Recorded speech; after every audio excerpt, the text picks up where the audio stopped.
There's a certain kind of person the world constantly underestimates. They're the ones who sit in the back of the room, the ones who feel everything, not just what's said, but what's meant. They pick up on energy shifts before a word is spoken. They can read the room without reading the room.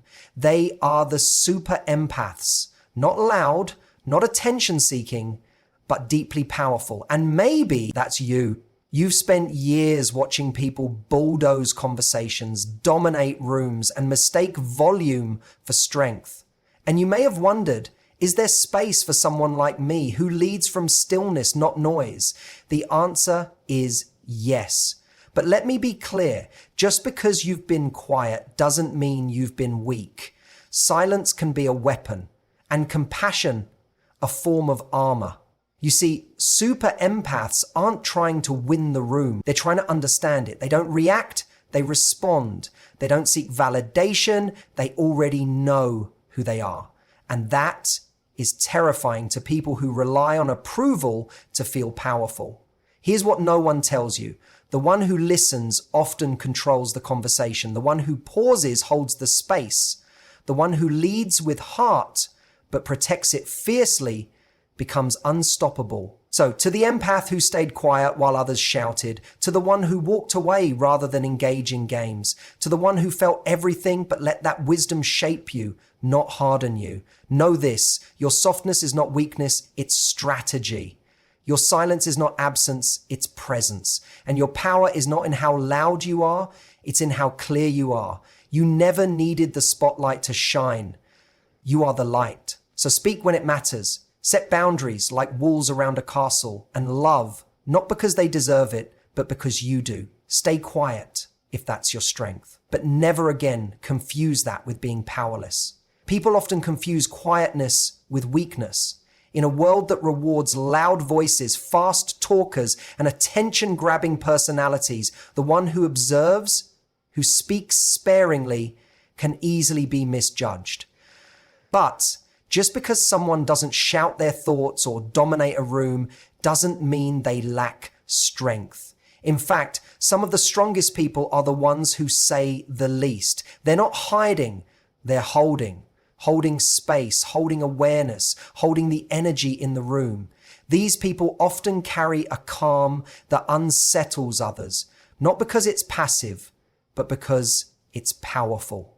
The super empath, the one who feels everything deeply, often chooses stillness over reaction. That stillness isn't a sign of fear, it's a conscious choice. While others rush to speak and fill silence, the empath considers their words, weighs the impact, and speaks only when it matters. This deliberate quietness is rooted in a deep sense of inner strength. It says, I don't need to prove anything. I already know who I am. There's a kind of dignity in not needing to be the loudest voice.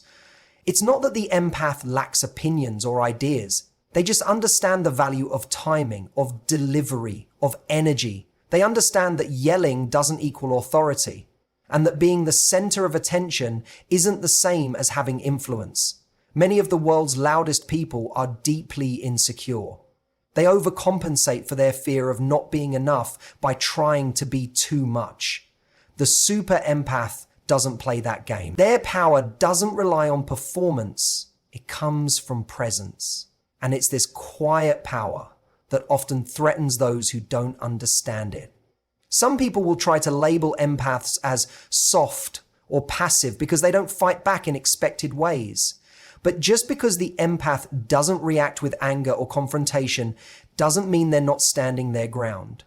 Sometimes silence is the loudest boundary. Sometimes walking away is the most courageous act of self-respect. The empath doesn't need to crush others to feel strong. Their strength is in protecting their own energy, in choosing not to match chaos with more chaos. They aren't weak for feeling deeply. They're courageous for continuing to care in a world that numbs itself. They aren't powerless because they're quiet. They're powerful because they've learned that real power often looks like peace, not noise. And peace, when chosen consciously, is the strongest position you can stand in. Listening is often dismissed as a passive act, but for the super empath, it is one of their greatest sources of power. In a conversation, while most people are waiting for their turn to speak, the empath is fully tuned in, not just to words, but to tone, energy, pauses, and the emotions hiding between the lines. This kind of listening is rare. It's intentional, it's present, and it changes the entire dynamic of an interaction. People often find themselves opening up more around empaths, sometimes without knowing why. That's because being truly heard is disarming.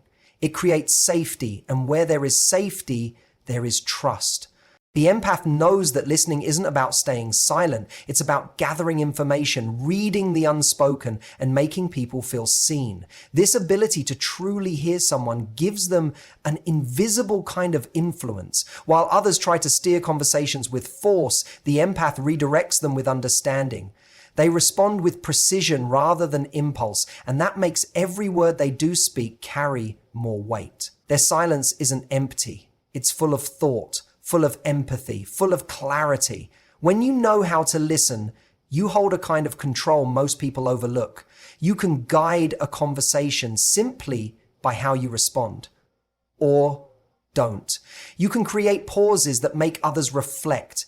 You can diffuse tension just by staying grounded while others escalate. In this way, the empath doesn't need to dominate a space to shape it. Their presence alone can shift the energy in the room. People underestimate how rare and valuable it is to be fully listened to. Most individuals spend their lives craving validation, attention, and connection. When the empath offers that, not from a place of needing to be liked, but from a place of genuine care, it's magnetic. People remember how it felt to be with someone who wasn't trying to fix them, impress them, or talk over them, but simply heard them. This kind of presence is powerful because it creates a ripple effect. The empath becomes a mirror for others. People start to hear themselves more clearly simply because someone is reflecting back what's really there. In high-pressure situations, this skill becomes even more vital. The empath listens for what's really going on beyond the performance, beyond the surface words, and that insight allows them to move with calm, clarity, and conviction while others are lost in noise. Empaths don't just feel emotions, they understand them. They recognize patterns, decode intentions, and sense emotional shifts long before others do. This gives them a natural ability to lead, even if they're not the first person to step into the spotlight. Emotional insight allows them to navigate conflict with precision, build trust quickly, and make people feel seen.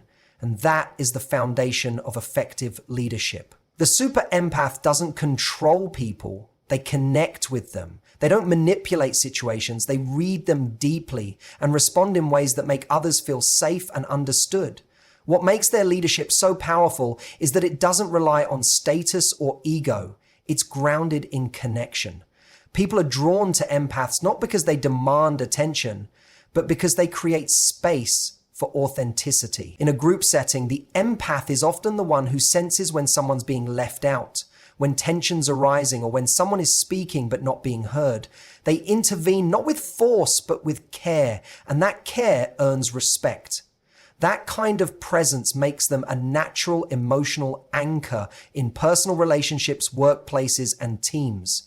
Leadership isn't just about giving orders or having authority. It's about influence. And empaths influence people through emotional alignment.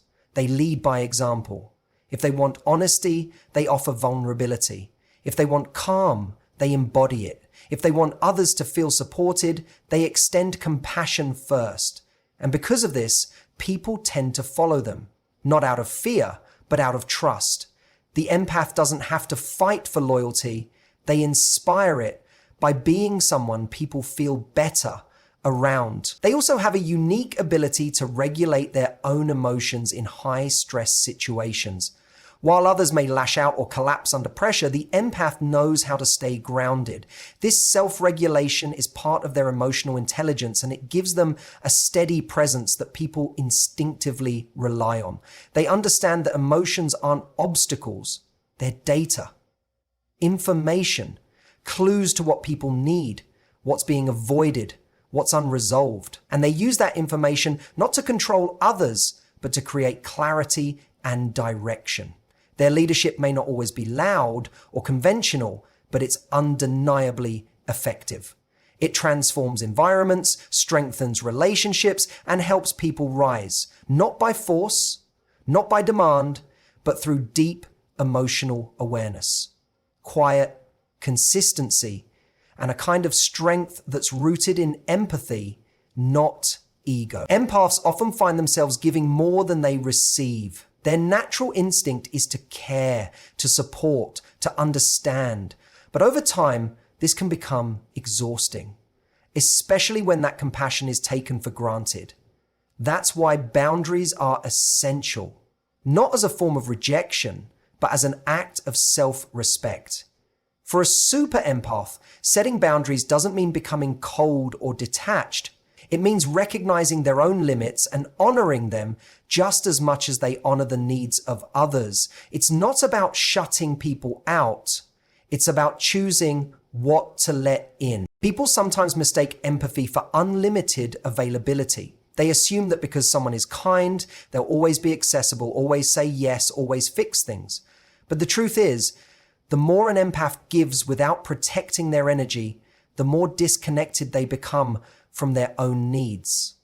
That disconnection leads to burnout, resentment, and emotional fatigue. Boundaries aren't a wall built out of bitterness.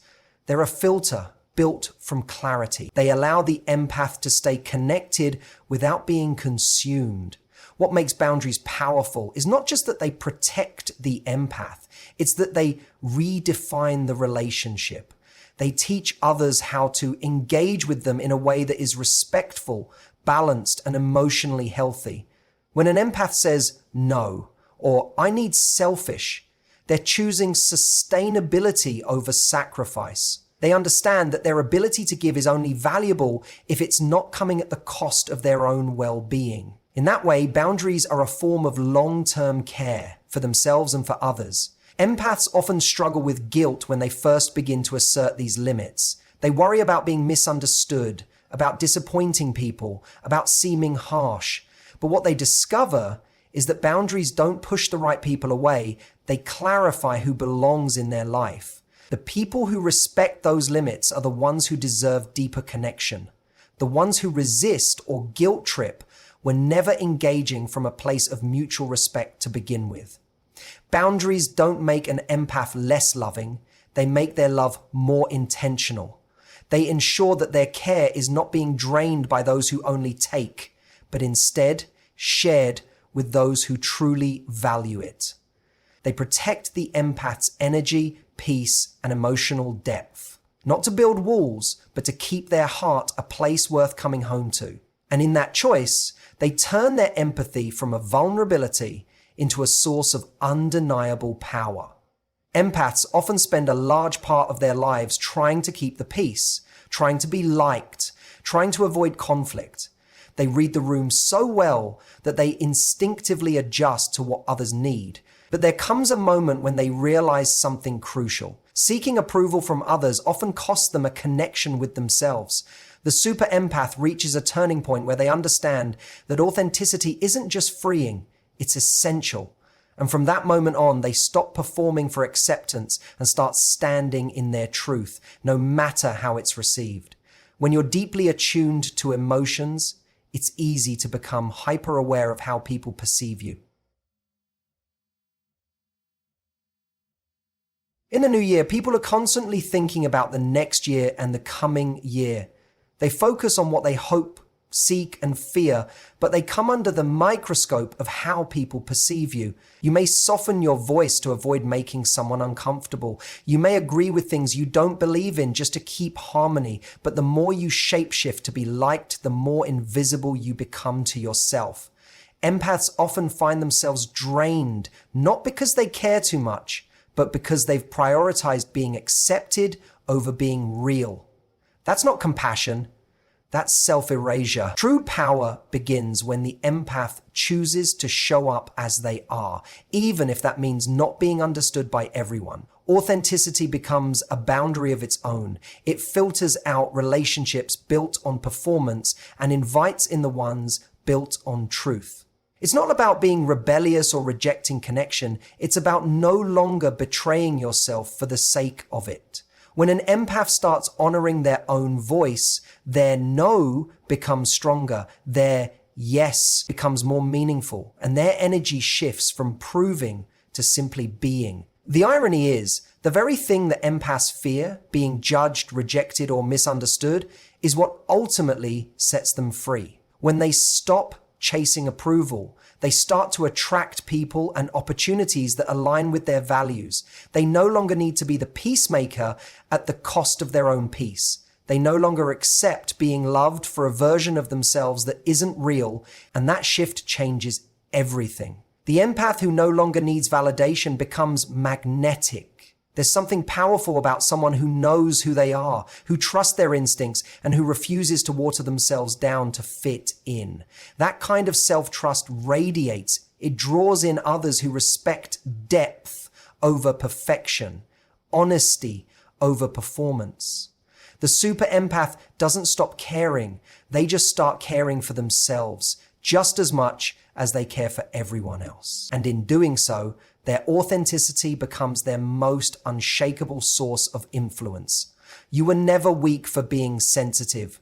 You were never powerless because you chose peace. And you were never too much for feeling deeply. You were just surrounded by people who couldn't meet you at your depth. But now you know better. You know that your empathy isn't a flaw to fix, it's a strength to protect. That your silence isn't emptiness, it's wisdom. That your love, when rooted in boundaries and authenticity, becomes a force that can move rooms without ever raising your voice. So let them underestimate you. Let them misread your stillness. Let them mistake your kindness for softness. Because in time, they'll learn the quietest person in the room is often the one holding the most power. You don't need to change who you are to fit into spaces that weren't built for you. You just need to stand firmly in who you are and watch how those spaces change around you. Keep listening, keep feeling, keep loving, but start choosing yourself with the same intensity.